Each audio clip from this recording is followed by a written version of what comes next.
ақшаға карта ойнайды. Қыс қазір сезон екенін көрсем. Шағып жас балалар уақыт деген жетеді, ресурс ұрт бір үйді алып алады, үй жалдайды деген ортаға. Сөйткенде жаңа ақшаға карта ойнайды. Небір жігіттер бар. Осыны ойнап бүкіл ауылға қарыз болып, ауылға кіремей жүр. Осындай жігіттер бар, ауылға кірсе өйткені оны кіре берістен ұстап алады да оны. Ал адам ойламасын, мен жаңағындай жеңіл ақша таптым, жұртты алдадым деген сияқты. Алланы алдай алмайсың. Ол ақша ешқашан саған жақсылық әкелмейді. Жаңағы машина тігу, билет сатып, бүткіл билет тіккендердің бәрі, яғни бір нәрсе ұту үшін сен ақша бердің ба, үлес, оның бәрі шариғат тыяды, рұқсат емес. Өйткені сен бөтен біреудің шотынан ақша көріп отырсың. Біз халыққа машина беріп отырық қой деп ақталатындар бар. Қалай арам болады ол деген сияқты. Енді адам сол нәрсені көрген сайын, жарнамаладан, әлеуметтік желіден осы нәрсе көп насихатталған сайын, жалпы адамға бұл қалыпты жағдай сияқты болып көрінеді. Пайғамбарымыз айтады, сендердің жиналып тұрып Алланы еске алуларың дейді, Алланың сендерге берген садақасы дейді. Мен неге бүйтіп жараттың дегенде ғой. Еркек қылып жараттың, қыз болайын мен деген сияқты. Немесе неге қыз қылдың, мен еркек болайын деп ақшаға күнәні сатып алып, операциясын істетіп, соған шақырып адамдарды, соны дәріптеп, былай жақтасын, өзімен қосып қоғамды бүлдіріп жатыр. Ұстаздарымызға Алла разы болсын. Енді ұстаздардың шабыттары ашылып, біраз әңгіме айтқысы келіп жатыр, бірақ енді амал жоқ. Енді уақыт деген өзінің реті бар. Бәрін бір неге сыйғыза алмаймыз. Өкінішке орай енді осы қазіргі қоғамдағы дерттерді барынша қозғап кеткіміз келіп отыр. Сол қазіргі қоғамның дерттерінің бірі құмар ойын.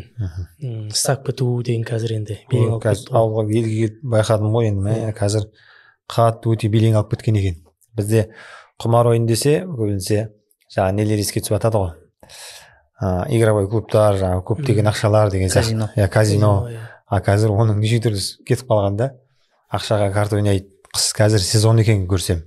Шағып жас балалар уақыт деген жетеді, ресурс ұрт бір үйді алып алады, үй жалдайды деген ортаға. Сөйткенде жаңа ақшаға карта ойнайды. Біз ана жаққа барып жатқан жоқпыз ғой деген сияқты нелер ғой өздерінің. Ішіп жатқан жоқпыз дейді. Бүткіл тапқан таянған соған салады. Сосын жаңа стакпілер бар. Айдалада ит жарысып жатқанға барып ақша тігеді. Ол футболдан бөлек ше. Футбол бар, несі бар. Бұның бәрі құмар ойын. Бағана жеңіл жолмен ақша табу. Бағана Илдос бауырым айтқандай жаңа Мәида сүресіндегі аят бар ғой, жаңағы арақты айтып келетін. Иннамал хамру вал майсир. Осы жерде екеуін бірге келтірген майсиріміз сол жаңағы құмар ойын. Жеңіл жолмен келген үшін ол ақша майсир деп аталған екен да. Осының жаңа ең қызығы жаңа ар жағында болып тұр ғой аяттың жалғасында. Шайтан жаңа мақсатын айтып береді ғой. Не үшін екен? Не үшін тыйым болғаннан бұл сендерді жаңағы дұшпандыққа, бір-біріңе жауласуларыңа алып келеді дейді. Бұл шайтанның ісі. Шайтанның ісі. Тек қана арақ емес, оның қасында құмар ойын. Енді біреуден ұтылып қалған кезде сен оның ақшаңды сен ұстап отыр да анау. Жақсы көрмейсің ғой сен. Қалай тартып алсам екен, ол бер жағы.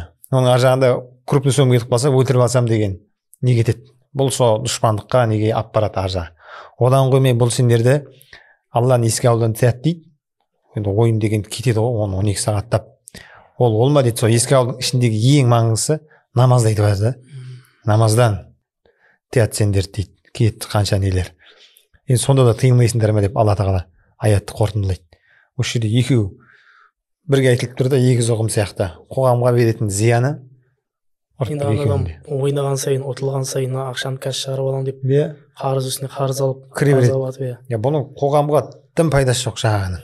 Бір адам баюы мүмкін тек. Онда да жаңа арам жолмен деген сияқты. Өйткені сен өндіріп жатқан жоқсың. Жаңа ақшалар біреуінің несіне ғана кетіп жатыр. Еріккен тірлік болып жатыр да. Я қоғамға жоқ, экономикаға жоқ деген сияқты. Сондай зияндар болғасын Алла тағала Құранда бұл шайтанның лас істерінен деп айтып кеткен да. Не істеп жүргеніңді біл, сен шайтанның ісін істеп жатырсың деп. Соны түсінсе дейміз ғой жастар. Осы алтындай уақыттарын осындай нәрсе құртпаса екен. Жұрт қазір 3000 теңге табам, күніне 4000 теңге табам, 5000 теңге табам деп таңертең 12-ден барған, түн 12-де қайып жүрген жұмысшылар көп. Ал сен сол ақшаны аласында әке-шешең тауып берген шығар, басқа қылған шығар. Сен болмашы бір уақытта салдың да жібердің. Бұның салдары бағана айтып отқандай қызы дейді ғой адам. Сол қызы деп жүріп кіріп кетеді екен ғой бұған. Іші бос қой, рухани бос. Содан бірдеңе іздейді. бақытты боламын деп ойлайды, осыны өзін алдайды деген сияқты. Сонымен жайлап аз ақшамен кіреді, соңында кетті. Өткенде инстаграмға сұрақ қойып жазыпты, бір әйел адам зекетімді қалай есептеймін деп айтып жатыр да, соны айтып жатып сауда тауарларынан келдім. Сөйтті де енді мен бауырым бар еді, соған зекетімнен берсем бола ма дейді. Сөйтіп бауырының проблемасын айтып жатыр анау. Енді жаңағы құмар ойынға кіріп кетті, кірген соншалық қатты кірген ана суммаға, кейін естідік дейді, уже біраз үлкен әжептәуір машинаның суммасына кірген анау. Содан кірген соншалық ақшаны бір төлеп шығардық, кейін тағы кірді дейді. Енді онда уже ана жігіт өз-өзіне қол жұмсағысы келген екен. Қол жұмсаған уже әрекетін жасаған. Сол қорасына барып асылған жерінен үлгіріп ұстап қалған екен. Сол бір құмар ойынның зардабы да анау. Оны өзі ғана көріп жатқан жоқ. Жаңағы апасы бүткіл тапқаннан ана кредитін төлеп отырмын дейді. Бүткіл табысынан. Сен төлеме деп айта алмайсың ғой оған. Жанашид бауырың сенің, мамаң, туысқаның, сенің бір ақымақтығың жаңа бір ләззатты қуам деп. Қанша адамның анау сенің апаң, оның өзінің семьясы бар, бала шағасы бар. Содан жырат да саған береді. Бұл шынымен қоғамның дерті болып тұр да, сенің ғана дертің емес. Қоғамның бәрінің дерті болып тұр. Өкінішке орай. Енді адам жаңағы айтып отырық қой. Мысалы арақ адамды жаңа неден ақылын бүркіп жіберіп, жындығып жібереді деп. Мен ойлаймын да, бұл нәрсе адамды бүкіл адамгершілік, адами қасиеттердің барлығын айырып жіберетін сияқты.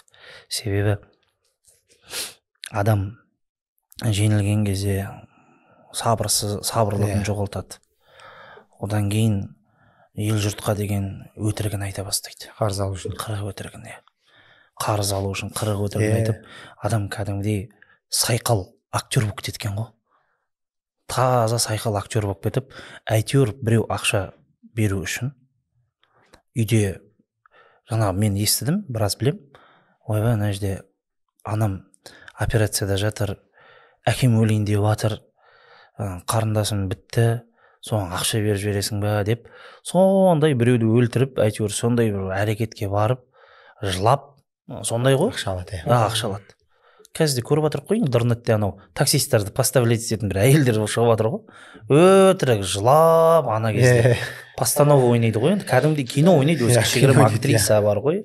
Ана жігітті камераға түсіріп отыр да, сен камераға түсіріп отырмын сен деп отыр да. Құдай сақтасын, енді дәл солай, енді бұл жерде мүмкін камера жоқ болса да, мынау Алла тағала барлығын бәрібір бақылап отыр ғой. Алла барлығын бақылап отыр, Алла барлығын көріп отыр. Бұл нәрсе сол нәрсе, бұл нәрсенің зардабы сол да. Сен өзің адам болмай кетесің сен. Және ішпей шекпей, жай ғана осы құмар ойынды ойнап, адамдық қасиеттерден айырылып кетесің. Үлкен адам деген нығметтен дейді. Енді оның барлығы сол жаңағы ақшаны жеңіл тапқысы келеді ғой енді. Небір жігіттер бар. Осыны ойнап, бүкіл ауылға қарыз болып, ауылға кіре алмай жүр. Осындай жігіттер бар, ауылға кіре алмай. Ауылға кірсе өйткені оны кіреберістен ұстап алады да оны. Ауылға кіре алмай, ауылдың шетінен айналып жүрген жігіттер қаншама. Мен естідім кәдімгідей, келмейді. Кірмейді жаңағы. Масқара ғой енді, не айтатынды білмейсің енді. Сол үшін ауырған үшін жаңа үйдіндегі әкесі инсульт болып, шешесі деген бірнеше рет құлап больницаға түсіп қалған бәрібір екен де. Өйткені мынандай бір сөз естіген баяғыда бір кинода. Бір кино көріп сөйтсем жаңағы жерде бүйтіп айтып жатыр да. Легкие деньги хуже наркотиков деп. Жеңіл ақша анау наркотиктан да, нашақорлықтан да жаман дейді. Ізіне түсесің ана. Анау масқара екен ғой. Өйткені адам нені жақсы көреді? Анау жеңгенді жақсы көреді, және де ақшаны, дүниені қатты жақсы көреді. Сол бір рет женсе, жаңағы 70 миллион ұтылып, бір рет 10 мың теңге ұтып алса бар ғой, соның ләззаты бар ғой. Сондай керемет, сондай тәтті екен да. Анау қайта-қайта өз-өзін не істейді екен ғой, жаңағы. Сол шақырып тұрады екен ғой, сол ләззат жай әшейін. Жендім деген ләззат бар ғой. Сол себепті бұл құтылудың бірақ жолы бар. Бір жігіт бар, сол құтылғаннан айтады. Бұл жерде бірақ нәрсе бар дейді. Сенде ақша таусылып, саған ешкім ақша бермей қою керек, болды дейді соңғы да дейді. Сенде ақша таусылады, ешкім саған ақша бермей қояды сол. Сол үшін мен қазіргі уақытта айтам. Кенеттен бір сондай кісілер бар қазір. Звондап қалады. Елдос ақша бар ма деп маған да звондап қалады. Елдос срочно бір 15 мың теңге лақтырып жібересің бе дейді да. мен неше түрлі адамдар жайында қазір естіп жатырмық қой, құдай сақтасын. Бір рет сөйтіп бір жігіт Елдос крупный размерде сумма ақша керек еді, осындай бір проблема болып жатыр, анам неге түсіп қалды дейді да. өтірік Мен айтады ғой. айттым, менде ондай ақша жоқ бауырым, ренжіме деді. Фук, трубканы қоя салып, сөйтсем кейін бір жігіттер деді, Елдос дейді, пәленше саған звондады ма? Иә. Ей, байқа ол деген, білесің бе? Қазір құмар ойынға кіріп кеткен. Таза ол жерде аферизм болып отыр, мәссаған. Оны бір байқадым. Одан кейін тағы бір жігіт бар. Сол жігіттің жайында бір кісілерге айтып келді, ол қазір сондайға беріліп кетіп, мынандай бір әдіс бар, сол әдіспен ақша сұрайды барлығынан деп ше. Сөйтсем, тура сол әдісін маған звондап тұр ғой бір күні ше. Соны естіп тұрмын дейсіз ғой. Аха, уже имамсың ба, несің ба, қарамайды саған, звондайды да, сенен ақша сұрайды. Сол үшін мен қазір кез келген адам бар ғой, мысалы қарызға ақша сұрап отқан, мен сақтықпен қараймын да. Кім не үшін сұрап отыр екен? Сұраймын, кім не үшін сұрап отырсың? Шынымен керек па? Кәні берші мынау жақындағы номерің.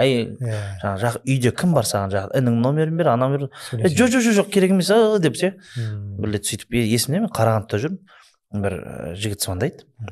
Елдос, мен вокзалда тұрмын. Билет керек еді, қайтуға деді. Қазір вокзалға бара жатырмын, қазір машинамен жүрмін, мен қазір вокзалда тұр. Жоқ, қайтпайды. Жоқ, мен қайтпаймын, сен өзіме билет салайыншы дейді маған. Ей, қайтамын мен саған қазір билет әперейін, суыңды әперейін, жолға түсем. Жоқ, анау деген басқаша сөйлеп әңгімелесіп алады. Сол себепті мен қазір әрбір жанға айтамын. Сұрап отқан адамға сенен кеп әр адамға ақша бере берме. Ол сен сараңдығың емес, анаған жаны ашыған мақсатта. Иә, жаны ашыған мақсатта. Дұрыс, осылай түсіндіру керек ше. Жаны ашыған мақсатта сұра, не үшін? Қалай? Мүмкін сен оны одан сайын батырып жатқан шығарсың. Иә. Өте жаман нәрсе да. Пайғамбарымыз саллаллаху алейхи вассалам, қарашы, бұны қалай алдынан тиеді, мынандай хадис бар ғой. Біреуді құмар ойынға жай шақыру былай, жүрсейші деп, сол шақырғаның үшін сен сондай күнә алдың, сен садақа беру керексің сол мезетте дейді ол пайғамбарымыз. Бұл шақырдың ба, садақа бер дейді бірден пайғамбарымыз. Өйткені жай шақырудың өзі күнә екен да. Шақырудың өзі жай, сен ойнаған жоқсың, жай соны айттың, біреуге намек тастадың, бердің, рекламасын, болды, сен шақырып қойдың деген сөз да. Сол үшін қазір жүр ғой мынандай рекламасымен неше түрлі жігіттер бар. Қазір өкінішке орай білем, намаз оқитын да жігіттер бар. Бұны ескерту керек, намаз оқитын жігіттер барлығы білет. Кәдімгідей үлкен сол жаңағындай букмекерский компаниялардың несін жарнамалап жүр ғой. Бұның барлығы күнәға батып жатыр. Валлахи бұның барлығы күнәға батып жатыр.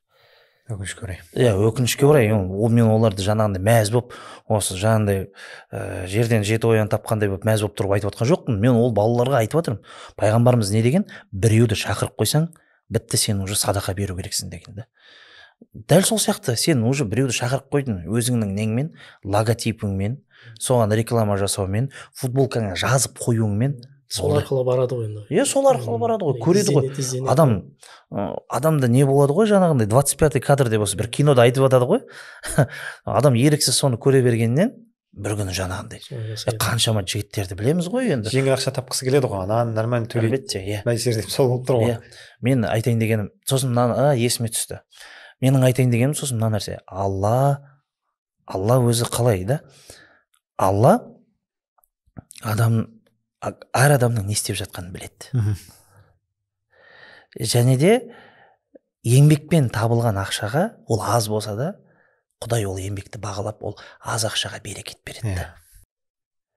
Ал енді жеңіл жолмен, арам жолмен табылып жатқан көп ақшаға Алла берекетін алып тастай салады. Өйткені Алла біледі, Алла әр адамның еңбегін бағалаушы. Алла әр адамның еңбегін бағалаушы. Адам ойламасын, мен жаңағындай жеңіл ақша таптым, жұртты алдадым деген сияқты. Алланы алдай алмайсың. Ол ақша ешқашан саған жақсылық әкелмейді. Сол себепті біз айтамыз ғой, күнә ол берекетті азайтады. Күнә ризық несібен азайтады деп не үшін айтады ғалымдарымыз? Ризық деген не нәрсе? Осы кезде білеміз, ризық деген ол тек қана ақша емес. Ризық деген ол жақсылық, ризық деген ол денсаулық, осылар кіреді. Яғни сен ризығың азаяды деген сенің денсаулығың азаяды, денсаулығың нашарлайды, не саған берілетін жаңағындай мүмкіндіктер, жақсылық істеуге мүмкіндіктерді Алла тағала алып қояды. Сол үшін не дейді? Түнгі намаз ол да несібе дейді. Түнгі намаз, қосымша нәпіл намаз, Олар біреуге ризықтар. садақа беру, ол несі бе? Иә. Құдайдың беріп жатқан. Риза Тіпті болған. пайғамбарымыз мынандай хадисі бар екен. Пайғамбарымыз айтады, сендердің жиналып тұрып Алланы еске алуларың дейді, Алланың сендерге берген садақасы дейді. Нығмет қой, иә. Иә, ол нығмет, Алланың сендерге беріп Иә. қойған садақасы дейді. Мынаны қарасайшы. Сондай мүмкіндік беріп тұр. Алла бізге Қоя. сондай мүмкіншілік беріп тұр. Демек ол не? Несі бе? Алладан келіп тұрған бізге деген несі бе? бір жақсылығың болған, соған Иә. несібе келіп жатыр. Сосын мынандай сөз бар ғалымдардан. Әл-жазаул хасанат, әл-хасанату бa'даха дейді. Кез келген жақсылыққа берілетін сый, одан кейінді жақсылық жасауға мүмкіншілік. Яғни сен бір жақсылық жасадың, оның сыйы қандай? Тағы да жақсылыққа деген жол. Тағы да Алла саған жақсылық жасауға мүмкіншілік береді. Көңіліңді ашады. Иә, көңіліңді. Сол үшін пайғамбарымыздың дұғасы бар, Термизиде келетін. Аллахумма инни ас'алука фи'лал хайрат дейді. Я Аллахым, мен сенен жақсы істерді жасап жүруімді сұраймын дейді. Бұл демек, күнә жасадың ба, Құдай сені жақсылықтан, жақсы жерде жүруден тыйып қою мүмкін. Құдай сені зікірден, өз-өзін еске алудан тыйып қою мүмкін. Осындай, сен не болмаса сен денсаулығың құрайды. Я сен ақшаң көбейеді шығар. Ақшаң бар шығар дейсіз ғой, ризықты Иә. бол деп түсінбеу керек та, Иә. басқа жағын кетіп жатыр да сен. Сол ғой, сол үшін ризық деген нәрсеге көп Иә, нәрсе өте кең, кіреді. иә. Оның ауқымы кең. Ол жайында біздің Құрманғазы деген ұстазымыздың осы Нұр-Мүбаракта сабақ беретін, ол кісінің ризық деген кітабы шықты. Соны оқыған адам оны түсінеді. Иә. Оны түсінеді. Сол себепті адам ойламасын, ақша көбейіп жатыр, бірақ не азайып жатыр сен? Соған да мән берсейші деген сияқты бір мәселе ғой. Дегенім ғой. Ғалымдардың мынандай бір сөзі бар. Жақсылық істеу ол пайғамбарлардан қалған мирас дейді. Күнә істеу ол Фирғаун, Қарун сияқтылардан қалған мирас дейді. Сен кімнің мирас қорысың? Деген сияқты мәселе ғой бұл жерде. Сол себепті бұл жаңағы құмар ойын деген сияқты нәрсе Құдай сақтасын да, мен қазір енді көп қой. Иә. Ана нені түсінбей тұрады құмар ойын, жаңағы та айтатын қазір қандай не шығып кеткен, билет сату деген, лотерея. Иә. Қазір мал сататын болса сондай болып кеткен екен. Біреу 250 мыңға мысалы малын сатқысы келеді. Өткізе алмай отқан. Иә, сөйтеді де билет таратып жібереді. 5000-нан деген сияқты ғой. WhatsApp группа ашады екен да. 5000-нан билет дейді. Анау жаңағы сумма шығатындай қылып адам жинайды ғой енді. Шыққан кезде бір адам ұтып алады. Былай логически ойласа біреу 5000 кетті ғой дейді. Ұтпағанның өзінде де деген сияқты. Ұтсам бірақ 250 мың жылқысына. Осы малға да уже кіріп кеткен. Ол ана неден бөлек. Жаңағы машина тігу, билет сатып. Бүткіл билет тіккендердің бәрі, яғни бір нәрсе ұту үшін сен ақша бердің ба, үлес, оның бәрі шариғат тыяды, рұқсат емес. Өйткені сен бөтен біреудің шотынан ақша көріп отырсың. Ортаға салдың, сол сен салдың, ұтқан кезде ана адамның бәрін ақысын жедің. Құранда айтады ғой, бір-бірлерінің малдарыңды жаңа арам жолмен жемеңдер деп. Я сен қанша адамның малын арам жолмен жедің, оның бәрі соған кіреді жаңағы лотереяға. Тіпті көбісі өлмей жататын жағдай бар. Екі адам, мысалы рұқсат етілген ойын ойнасын. Мысалы теннис ойнап жатыр екі адам. Иә. Теннис ойнады да, сосын ұтқан адам стол төлейді деді да, мысалы. Бұл да кетті. Жаңағы құмарға. Көбісі өлмейді. Немесе напиткке ойнайық, сушнякқа ойнайық. Оның бәрі соған кіреді. Сен екінші адамның үлесінен жеп жатсың. Анадан. Соның қақысын арам жолмен жеп жатсың. Иә, бұл нәрсе рұқсат емес. Рұқсат емес бұл. Сосын жаңағы көп бізде кездесетін жаңағы көп балалардан естисің ғой, жаңағы PlayStation ойнап жатамыз, кім жеңіліп қалады сол төлейді деген сияқты. Болмайды бұл. Бұл да спор ғой уже. Иә, спор. Оның бәрі жеңіл ақшалар ғой. Иә. Кім жеңсе соған төлейді. Бұл иә. Босын андай дым көрмейтін адамдар бар ғой енді ше, несі бар бұл нәрседе деп. Бұл күні алыстау керек. Жаңағы неңді ойласаң, ақыретіңді ойласаң демек. Біреудің ақысын арам жолмен жеу ғой. Иә. Яғни бұл жерде болсын мәселе, яғни бұл кәдімгі харам нәрсе ғой, былайша айтқан кезде бір сөзбен, иә.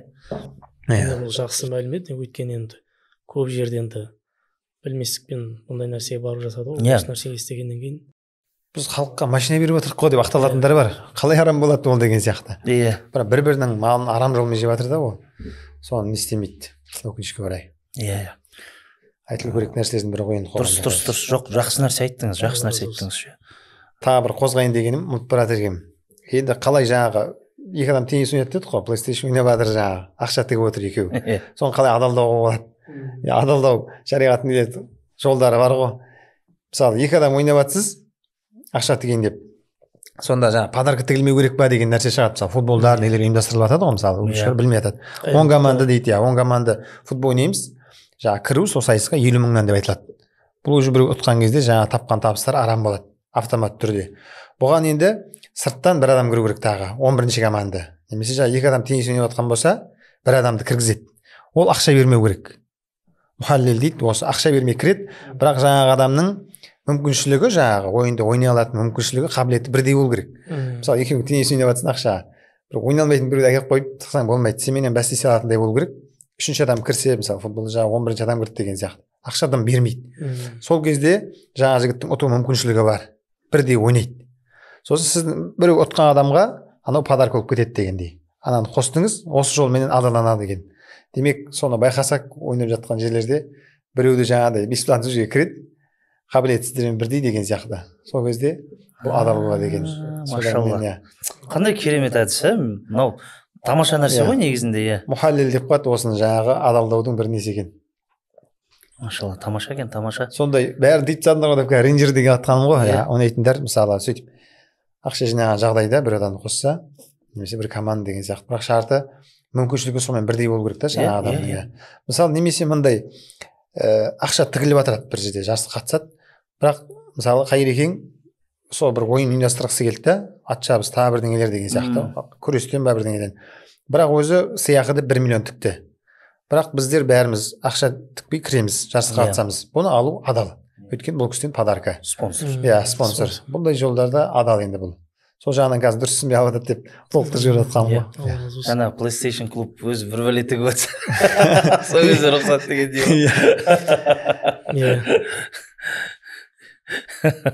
Машалла, өте керемет әдіс тәсілдер екен. Негізі мұсылман ретінде мен ойлаймын, бұны көп жерлерде қолдануға болады. Мысалы жаңа 10 команда жарысқа түсіп жатыр, жай бүкіл жаңа 50 мың теңгеден лақтырды дейікші.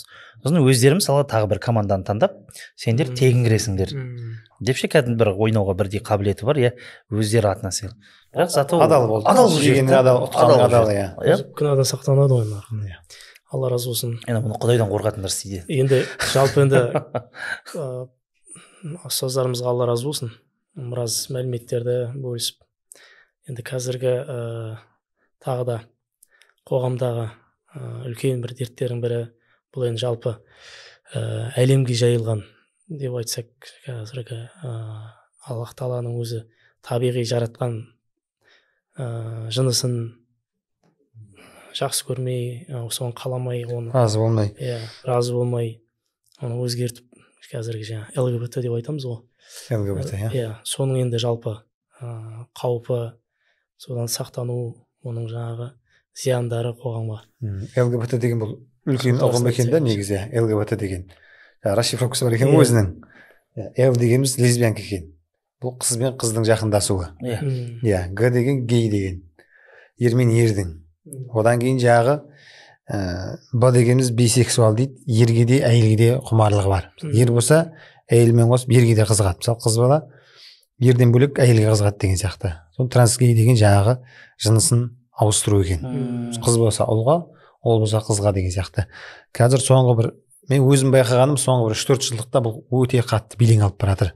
Бұл жасырын емес, кәдімгідей жарнамалар жүріп, жалауларын шығарып, біз осындай ұйымбыз деп қоғамды осыған тартып жатыр. Өкінішке орай статистиканы қарап отырсам да біраз адам осы ұйымда бар екен, кіріп кеткен. Өзіміздің жынысымызды өзіміз таңдаймыз деуі мүмкін деген сияқты ғой. Осылардың әрқайсысына өзі жеке тоқталса, кәдімгідей тақырып болатындай дүние. Жаңа ер мен ердің жақындасуы, бұл арабтар луты дейді ғой, лут қауымының істері екен да, бұл ер мен ердің. Оған дейін ешбір қауым істемеген екен бұл ер мен ер жақындасуы.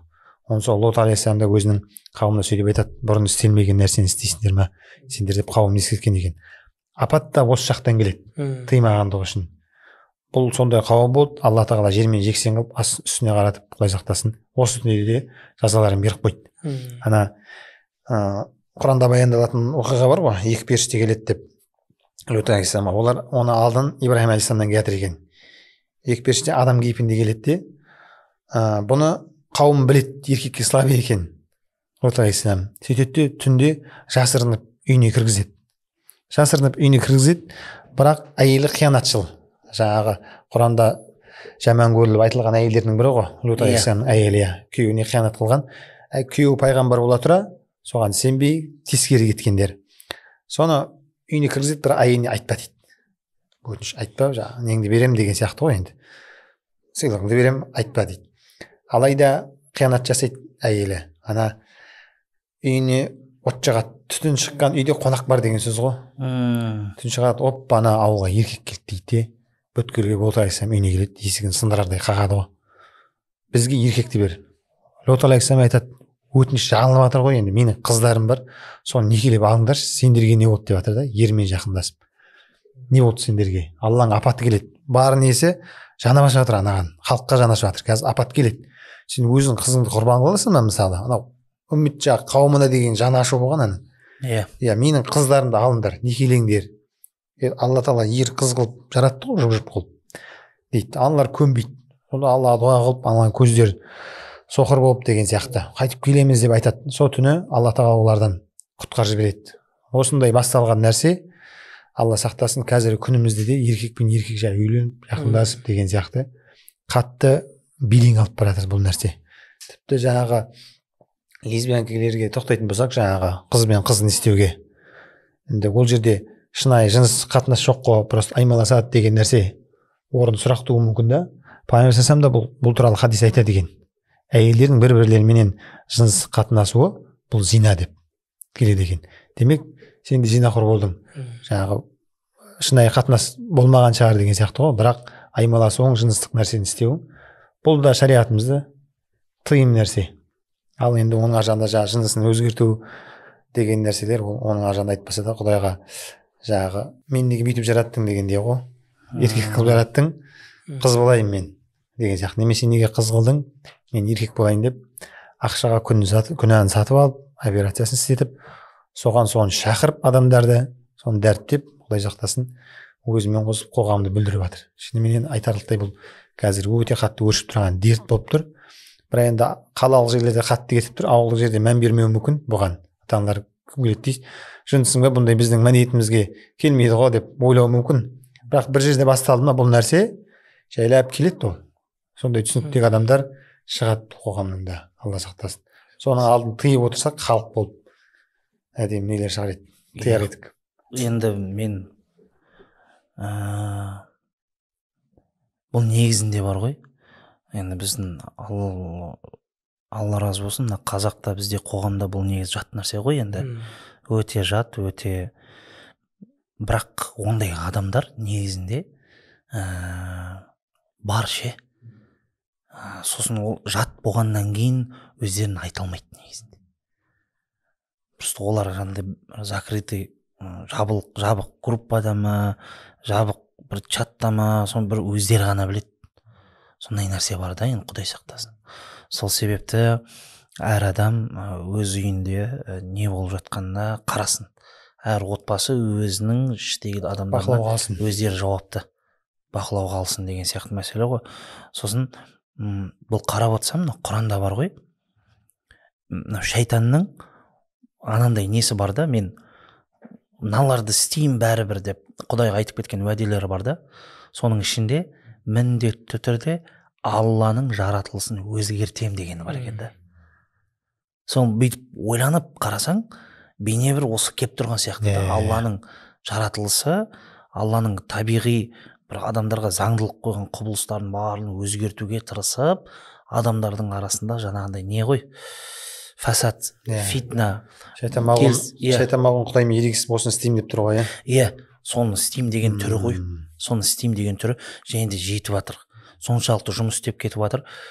Бір мемлекеттерді білеміз ғой, Таиланд деген, Таиланд десе болды, сол есіңе түседі ғой, жынысын ауыстырғандар деп ше, жаңағы транс деп айтама, Құдай сақтасын, сондай нәрсеге еніп кеткендер да барлығы. Осындай бір дәрежеге дейін жетіп кеткен да, енді бүкіл білетін бар екен, нормально қарайды, дұрыс қарайды деген сияқты. Тіпті мынау қазіргі уақытта бұл нәрсенің сондай белең алып кеткені, мынау сериалдарда, көп киноларда, мынау не деген бар, Netflix деген. Құдай сақтасын, Құдай сақтасын. Балаларға мысалы телеканалдар бар ғой, мысалға детский кино көрсететін, балалардың киноларын, жаңа мультиктарын көрсететін бір Nickelodeon деген, дәл сондай мына Netflix деген нәрсе бар, соның бір сериалдары бар. Бұл сериалдарының бағыттары анандай жұрттарға соны нормально етіп көрсету. Жаңағы дұрыс етіп көрсету, қалып жағдай етіп көрсету. Сол жерлерде айтайын дегенім, мынандай персонаждар міндетті түрде болады. Білесіз бе? Намаз оқитын мұсылман адам, бірақ жаңағы еркек жақсы көреді. Сондайды әдейі көрсетіп қояды. Қалып жағдай деп сіңдіріп жатыр. Қалып жағдай деп. Жаңа басына орамал таққан қыз жүреді, бірақ ол қыздарды жақсы көріп жүреді. Сол кинода. Сосын міндетті түрде жаңа Европа елдерінде бір митинг болып жатса, осыларға байланысты міндетті түрде арасында бір орамал таққан қыздар жүреді. Бұл негізінде әдейі істелініп жатқан нәрсе дейді. Негізі орамал таққан қыздар ол жерде жоқ дейді. Бұл саясаттың ішінде біреу әдейі орамал киіп алады да, әдейі бұл мұсылмандарға да сеңіртуді, біз бармыз, мұсылмандарда да нормальный бұл нәрсе деп. Табиғи нәрсе деп. Біздің мүшемізде бар деп. Құдай сақтасын, бұл табиғи нәрсе. Соған көндіріп жатыр ол қазір жұрттарды. Бұл табиғат сөйтіп шығарады да, енді не істейін деген сияқты. Мен мысалы, Құдай сақтасын, бұған келісе алмаймын. Егер де бұл табиғи болатын нәрсе болса, онда Құдай неге оны харам етеді? Неге Құдай одан нәрседен тыяды? Құдай неге онда ерге ұқсаған жаңағындай әйел ерге ұқсаса, оларға лағнет болсын деп неге пайғамбарымыз саллаллаху алейхи уассалам айтады? Ондай болмайды ғой. Біз білеміз, бұл қалай адамдар бұл нәрсеге барады? Ең бірінші азғындықтың түбіне жеткеннен. Азғындықтың түбіне жетіп, ұятсыздықтың барлығын істеп көріп біткеннен кейін жаңа не іздейді? Жаңа талғам, жаңа ощущение дейді ғой. Болды, жаңа эмоция, жаңа ощущение іздейді. Өйткені адам бір нәрседен жалығады. Күнәдан да жалығады ғой. Күнәдан да жалығады адам. Басқасын іздейді. Кейбір кезде шыны керек мынандай адамдар да болады ғой. Мен бүкіл күнәні істедім, бітті мен. Енді тәубеге келейін деп едім деген адамдар болады. Мен бүкілін көрдім, мен шаршадым. Болды, маған ұнамайды екен дейді. Солай бірақ келетін адамдар бар, ол жасыратын ештеңкесі жоқ. Сосын айтайын дегенім, сосын мынандай нәрсе болғанда, бір Ресейдің бір имам айтады. Бұл негізі кейбір еркектерде психологиялық ауру болады екен. Білесіздер ме неге? Кішкентай кезінде әйел адамнан не болады екен? Жиіркеніп кетеді екен. Ішкен кейпін көреді, оның бұзылған кейпін көреді, ұсқынсыз бір кейпін көреді, әйел адамнан жиіркеніп кетеді екен. Сосын барып, жаңа психологтармен ақырын сөйлесіп, емделіп, үйленіп, бала шағалы болып, адам болып кеткендер бар дейді. Анан қара. Осындай кісілер бар екен да. Мен ананы естіген кезде, бұл психологиялық ауруда болуы мүмкін екен деймін да. Адам яғни өзі білмей, өзі жаңағындай психологиялық аурумен ауырып жатқан шығар, мысалы, ол білмейді бірақ оны. Сондай да мәселелер болып қалуы мүмкін. Бала күнде алған әсерінен. Бала күніне мен көп нәрсе себепкер болуы мүмкін да. Бұдан басқа бөлек мен бір рет өзім бүйтіп ойланып бір 5-6 себептерін жазған едім, есімде жазып қойып, адам негізі бұл нәрсе табиғатынан сондай деген болуы мүмкін емес. Болуы мүмкін емес. Алла әр адамды өз табиғатында дұрыс қылып жаратады. Біреуде просто денсаулық жағынан қыз баланың гормондары қатты көбірек болатын шығар. Мүмкін жаңағында ер адамның біреуде қыз балада гормондары қатты, ол не істеу керек? Дәрі ішіп емделсе бүкіл орнына келеді деген сияқты. А біреулер просто өзінің жаңағы ауруымен күреспейді, оны нормально деп ойлайды, есептейді да, мен если мен солай болып жатсам дейді, жоқ, саған емделсең, сен нормально болып кетесің, айналайын. Еркектермен көбірек аралас. Мысалы бір әйел кісілер болады, ол кісіде жаңа еркектің гормондары көбірек, сосын ол соған көне салады да, еркектермен жүріп кетеді да, жаңа еркектер сияқты киініп, нәзіктік өзі кетіреді, өзі солай кетіреді, өйткені аурумен күреспеген. Дәл солай бір ер адамдар да бар, ол күреспеген, еркектермен жүрмейді, наоборот сол қыздардың жанында жүріп, сол ауруын асқындырып жүре бергенге мәз. Сол жаңағы қыздар жүреді, жаңағы баяғы киноларда мен другым бар деп, Америкада сол бір киноларда да абырой қылып көрсетіп қойған ғой, күшті қылып ше, мен другым бар, жаңа гей другым бар, қандай тамаша деп ше, екеуміз бірге магазинге барамыз, анау деп. Енді Құдай сақтасын, осындай нәрселерді бізге қазіргі қоғам бір сіңіргісі келетін сияқты да. Мен енді ойлаймын да, осымен неге күреспейді біздің адамдар? Осыны неге алға тартпайды? Жоқ, қазақ деп жаңа бас ұратын, қазағым деп айтатын кісілер осы кезде неге осыларды айтпайды? Осыларға тыйым салайық. Осыларға тыйым салайық. Осылардың жаңағындай ары қарайтай дамып кетпеуіне әсер етейік.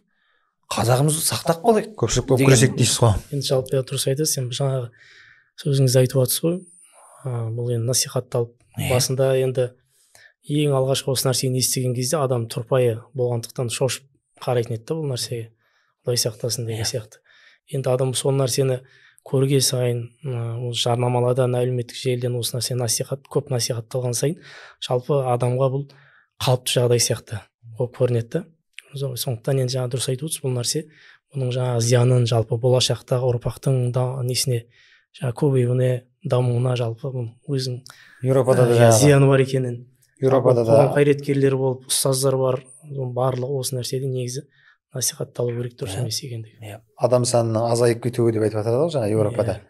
Енді еркек пен әйел қосылып бала шықпаса екі ортадан, еркек пен еркек, әйел қосылғанда дым шықпайтынын көріп тұр ғой. Бұл жаңа нәсілдің арманы жалғасуына да адам болып қалыптасуға да зиянын беріп тұр ғой. Иә, дұрыс айтасыздар. Ұстаздарымызға алла разы болсын. Енді осы сөзіміздің соңын уақыттың тапшылығы, Мұқағали Мақатаев ақынның айтқан сияқты уақытты тоқтатар шамаң бар ма деп айтады ғой. Сол секілді енді барлығын енді бір неге сыйғыза алмаймыз, уақытпен де санасамыз. Сондықтан енді бір өздеріңіз бір қорытындылап соңғы сөздеріңізді айтсаңыздар.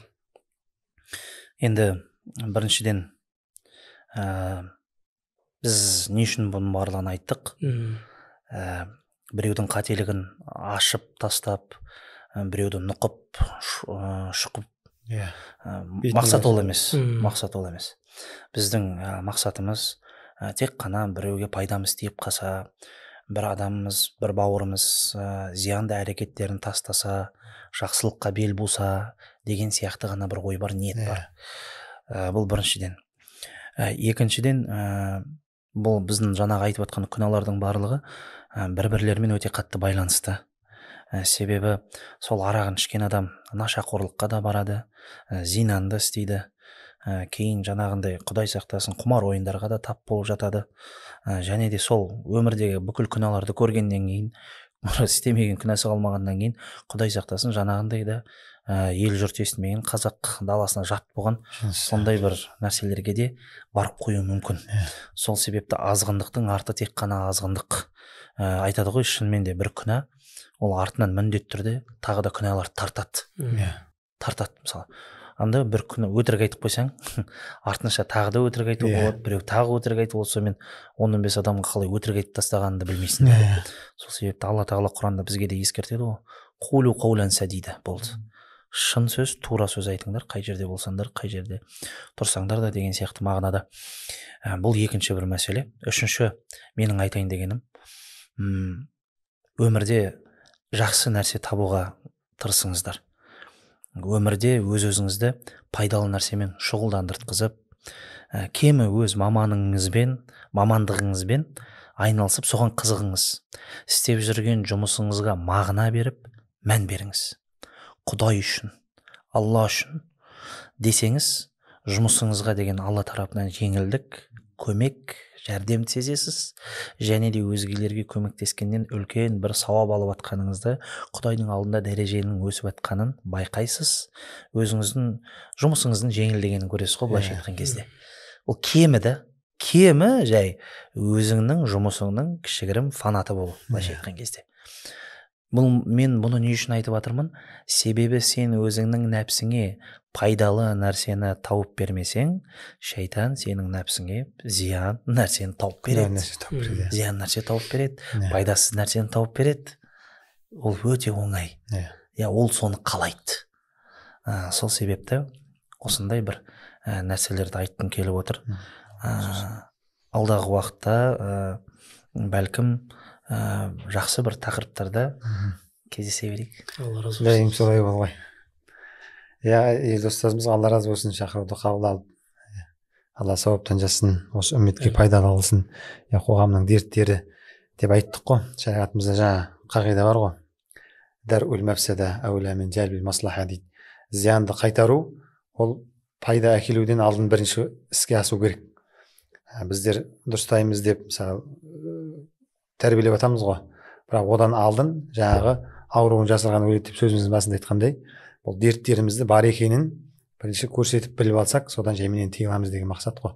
Өйткені шариғатымыздың түсу бір себептері де сол қоғамды дұрыстау, адамзатты дұрыстау. Өйткені адам жарататын кезде ең бірінші періштелердің де өзі айтады ғой, жерді бетінде бүлікшілік орнататын нәрсені жаратайын деп жатсың ба деп. Өйткені одан алдын жындардың не істеп кеткенін біледі.